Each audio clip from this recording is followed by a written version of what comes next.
the paradox of the twin flame connection. So this connection, it's really difficult to navigate and very confusing. But unfortunately, to be able to come out on the other side of this journey and to see the light, you need to go through the tunnel.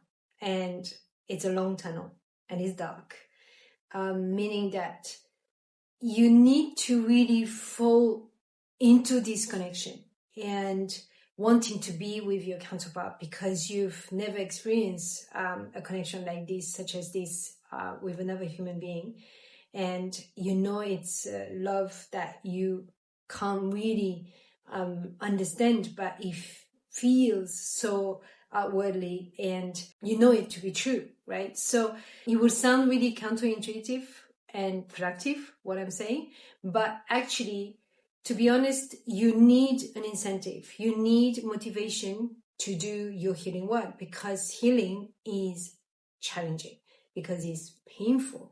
In order to transmute pain into a non-pain, you have to go through it, to alchemize it, and to transmutation and all of that. And that is a process that is really challenging, and we don't really want to tap into it. Why would you? So you need a motivation, you need an incentive. And yes, the higher perspective of your own freedom and your wholeness and your connection to divine, which you will get at some point, but initially it's so far away from you, and it's so not tangible.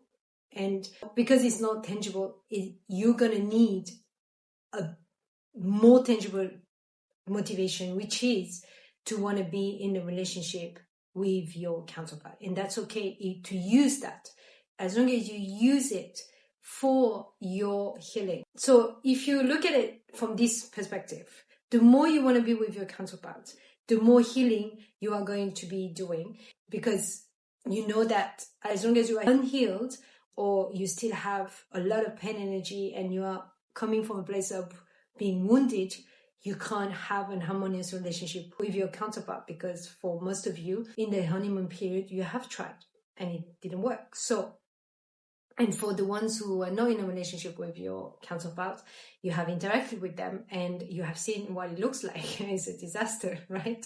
So most of the time. So to have that and to use the connection and to want to be in a relationship with them as a motivation, as an incentive to start your journey and to keep having that on your journey, is actually going to help you. I know it really sounds counterproductive and intuitive, but it will, because that motivation, that incentive is going to give you more willingness to accept all the healings that are going to be presented to you, not just with your counterpart. So all the triggers with your counterparts and all the activations of all the karmas that you have to undo with them, but also with everyone in your life, with every situation, your work, your colleagues, your family, your exes, your children, everyone and everything in your life. And to wanting to do that, to have that willingness to do that over and over again when it's presented to you, believe me, you will need an incentive, you will need a motivation, because it's so challenging and it's so exhausting, right?